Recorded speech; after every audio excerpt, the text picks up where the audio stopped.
Alex, thank you so much for being with us today. I think I've talked about just about every other subject on the show except pet food bowls and containers for water and food for animals. So this is a first for me. I know I'm going to learn a lot.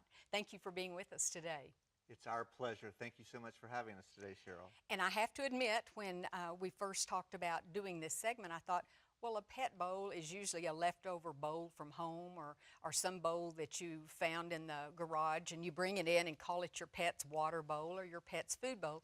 And no matter how many times we wash it, it's not really going to ever be real sanitary, is it? That's true. There have been quite a few health institutes and actually some government agencies which have done research to show that unfortunately there are germs in most pet water and food bowls. And we're talking serious germs, E. coli and some other things that most of us never associate with our pets. That's true. For example, the National Center for Biotechnology Information, as well as the Canadian Veterinary Medical Association, found that if you put a pet's bowl in the dishwasher, 67% of the bowls still have salmonella after you wash it in there because dishwashers don't get hot enough to kill all the germs. Now, would that even include like ceramic bowls?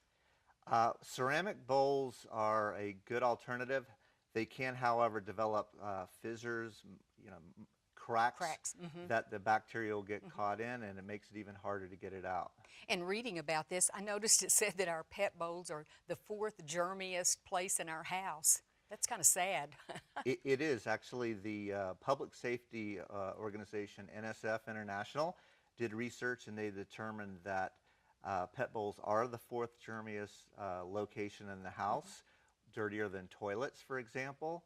And on average, the average pet bowl has over 1 million germs in there, including E. coli, salmonella, staph aureus, and yeast mold. And it sounds to me like we may be making lots of visits to our vet that we really have no idea how that pet got sick. Well, 3 of the top 6 reasons that vets have to see a dog or a cat typically are related to bacterial infections. And I thought it's just because it was our annual checkup time. I thought that's why we took them all the time. Well, you come up with a product that actually works for dogs or cats. So if someone says, oh, I don't have a dog, or they have a cat, either way, the information is just amazing how something so simple can make our pets healthier and keep them healthy. Well, we develop all of our products in Southern California with veterinarians, and veterinarians are great people, just like us. They love animals, and they basically helped guide us, and it's as simple as this. Since dishwashers do not get hot enough to kill a lot of germs, not even bleach will kill all the salmonella. The best way to get rid of germs is literally to dispose of them, but do that in an ecologically responsible manner. And you've kept that in mind as you've come up with your product. It's the Kleanbowl, which is certainly a nice, simple name for excuse me, something that works so effectively. Tell us about this bowl. This is stainless steel? Well, the way this works is this is a germ-resistant stainless steel frame, and what it does is you put it on top of this sugarcane fiber bowl, and as you can see, it's like a coffee filter, basically. Exactly. So this is made out of, it's a sustainable byproduct of the sugarcane refining process, and it's 100% biodegradable, compostable, and recyclable. And for that reason, it's actually waste-free. As you can see, it'll hold water until it evaporates, so it's great for water. Also great for all types of dog or cat food, including wet food in particular, especially raw food. Oh, well, that's certainly interesting. So the best thing you said is just to totally get rid of the filter. So that means after they've lapped up the water or eaten the food, then we want to pick the whole thing up and dispose of the filter.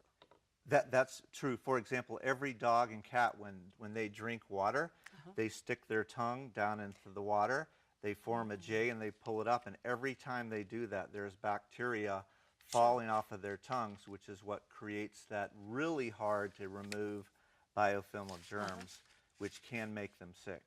Well, and we're not just talking about, well, as I mentioned earlier, E. coli, but things like canine influenza, parvo, what's called a kennel cough. These are serious and Well, expensive. they are actually the American Veterinary Medical Association has indicated that when dogs or cats go to a pet boarding facility, one of the ways that they can catch kennel cough, they can get parvo or any of these other illnesses is by sharing bowls. Sure. So it's important that they don't share, and when you send your dog or cat to a boarding facility, you need to make sure that they're not sharing bowls, because that's Yeah. how they can spread germs not only amongst pets but also to humans. I see. How do we determine, now my cat has a way of telling us when her water bowl needs to be refilled. How do we watch for dehydration in our pets? Well, with dehydration, there's something called the tent test, and you take your fingers and you pinch the fur on the shoulder of a cat or a dog, and you pull it up. Uh-huh. And if the dog or cat is properly hydrated, the skin should immediately snap back into place. If it's slow or if it stays in the form of tent, that's one of the obvious signs that your dog or cat is severely hydrated, and you should be taking your dog or cat immediately to a veterinarian if that is the case. There are other ways as well to recognize hydration. That's one of the easiest ones for consumers to do. And even though we're talking about water, hydration, it also, if we see that the cat or dog refuses to eat anymore or has trouble eating, that may be the, excuse me, the hydration. That's true. Listlessness, not eating their food is an obvious sign of dehydration. One of the things that most pet parents will understand is that dogs' sense of smell is at least 48 times greater than ours. Cats' senses of smell is at least 18 times greater, and they can smell germs. So when your dog or cat approach their water bowl or their food bowl and they sniff at it and they don't drink the water, that's because they can smell the germs that are in there, and that is a huge problem, because then they're not drinking enough water, and obviously they can become dehydrated. Well, Alex, thank you so much for being with us. I know I've certainly learned a lot, and will make me more aware of watching things around my cat and if we had a dog. But I just think the concept of the removable, disposable filter is an amazing concept. Thank you. Well, thank you so much. It was a pleasure to be here.